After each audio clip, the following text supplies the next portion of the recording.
In 2019, Jared Leto invited hundreds of fans to a private island in Croatia. The guests all wore white. They followed him barefoot through the sand, listening as he spoke like a prophet. Some called it Mars Island, others called it Heaven. But the internet had another word for it: a cult. Videos from the retreat started to surface. Jared standing in the center of a crowd, dressed in flowing white robes, his long hair glowing under the sun. Find a spot to lay down on the ground. Behind him, the words, "Yes, this is a cult," printed on banners. Fans smiled, meditated, and screamed when he walked past. And it looked peaceful, until you looked closer. Because what kind of celebrity builds an island where people pay thousands of dollars just to worship them? This was no ordinary fan getaway. It was something far more calculated, and it told the world exactly who Jared Leto had become. And as the story of Jared Leto's cult spread across the internet, one thing became clear. This wasn't the first time Jared's behavior had raised eyebrows. This was just the latest chapter in a career filled with obsession, method acting gone wrong, and a strange desire for control. Before he became a cult leader, Jared Leto was just another Hollywood dreamer. Born in Louisiana, he grew up poor, moving constantly, raised by a mother who was deeply into the arts, and interestingly, the counterculture. He once said that creativity saved him, but even early on, Jared had a fascination with extremes. He wasn't satisfied with being good, he wanted to be different. When he started acting in the 90s, he immediately stood out. His piercing blue eyes, soft-spoken manner, and mysterious energy made people curious. He played Jordan Catalano in My So-Called Life, and suddenly he became the quiet, beautiful face of teenage rebellion. But Jared Leto didn't want to be another pretty boy on TV. He wanted power, artistic power, creative control, and most of all, attention. That's when he turned to music. In 1998, he formed 30 Seconds to Mars with his brother Shannon. At first, people thought it was a side project, another actor trying to make a band work. But Jared treated it like religion. He built a world around it, a mythology. Fans weren't just listeners, they were believers. He called them the Echelon. They tattooed his symbols, memorized his words, and followed the band like disciples.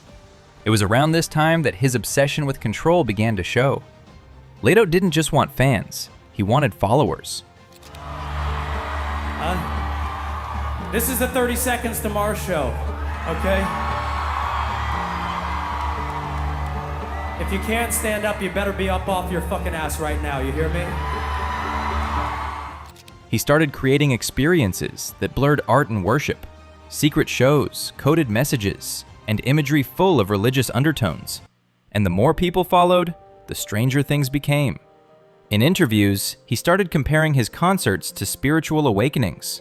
He once said, 30 Seconds to Mars isn't just a band, it's a belief system. Fans loved it, and critics were unsettled.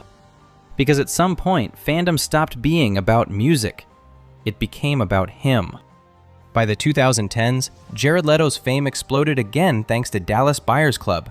He won an Oscar, he became the face of high fashion, the voice of art house cinema, and the kind of celebrity who didn't just play characters, but became them.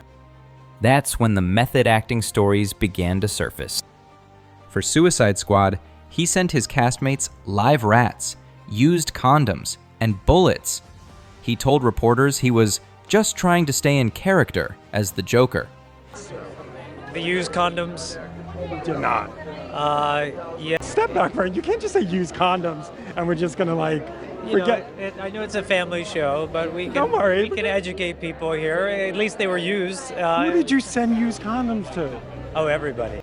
But many of his co-stars described him as manipulative, unsettling, and obsessed with control. The stories turned him from an artist into a headline.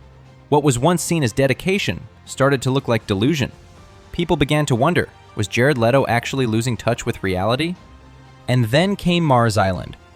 What was marketed as a spiritual summer camp for fans quickly looked like something much weirder. Hundreds of people paid between $2,000 and $6,000 to attend. They slept in tents, wore white, meditated, and attended rituals led by Jared himself. No phones, no media, no outsiders. Photos leaked, and they were surreal. Leto, barefoot and bearded, walking among his followers like a modern Jesus. Fans sitting cross-legged at his feet, holding hands, eyes closed. He'd talk about love, peace, and energy, and they'd hang on to every word. The band's official social media even leaned into it, posting the photos with the caption, "Yes, this is a cult." Was it a joke? A marketing stunt? Or something more real than anyone wanted to admit? The truth is, Jared never denied it. In fact, he embraced it. He called his fans a family. He said his goal was to create a world beyond fame. But that's exactly what makes it so eerie, because cults aren't built overnight. They start with one person convincing others they're special. And that's what Jared does best. He has the charisma, the beauty, and the mystery. He gives people something to believe in, especially those searching for purpose in a shallow online world. He doesn't need religion. He is the religion. But what makes Jared's story even stranger is that this cult might not be about belief at all. It's about business. While fans meditate and sing under the stars, Jared Leto is selling $6,000 packages, private photos, meet and greets, and brand experiences. The more spiritual it looks, the more valuable it becomes. And fans pay for the illusion, to feel chosen, connected, and close to someone who makes them feel part of something bigger. He's turned worship into commerce. And that's where the real darkness hides. Not in ritual, but in manipulation. Because when a celebrity learns how to monetize belief, they stop selling art and start selling themselves. Still, Jared insists that Mars Island is innocent. He claims it's about positivity, connection, and creativity, nothing more. But the footage says otherwise. The fans chant, the symbols multiply, and the isolation intensifies. And what begins as fandom looks disturbingly like devotion. The internet has theories. Some think Jared's simply trolling. Others think he's genuinely lost in his own ego. But maybe both can be true. Maybe he doesn't see a difference between art and worship anymore. Because when you spend decades being adored, when millions treat you like a god, how long before you start to believe it yourself? There's a quiet irony in Jared Leto's story. He's the frontman of a band named 30 Seconds to Mars, a name that suggests escaping Earth, leaving humanity behind, chasing something greater. And that's exactly what he's done. He's built a world that doesn't answer to anyone. A world where he's the artist, the leader, and the only one whose truth matters. Maybe Mars Island isn't a cult in the traditional sense. There are no commandments, no doctrine. But in a culture where influence is currency and fame is faith, maybe Jared Leto is the perfect modern prophet. Not because he preaches religion, but because he understands how badly people want to belong. And that's the scariest part of all. Because the more disconnected the world becomes, the easier it is for someone like him to fill the void. He doesn't have to say, "Follow me." He just has to smile and to exist in a way that feels unreachable and untouchable. Fans don't need proof that he's a savior. They just need to believe that being near him means they're special too. And if that sounds like a cult, maybe it's because it is. What's truly disturbing isn't Mars Island itself, but what it represents. A mirror reflecting how far modern celebrity has gone. Once upon a time, stars were admired. Now, they're worshipped. And Jared Leto, whether he realizes it or not, has become the embodiment of that dangerous evolution.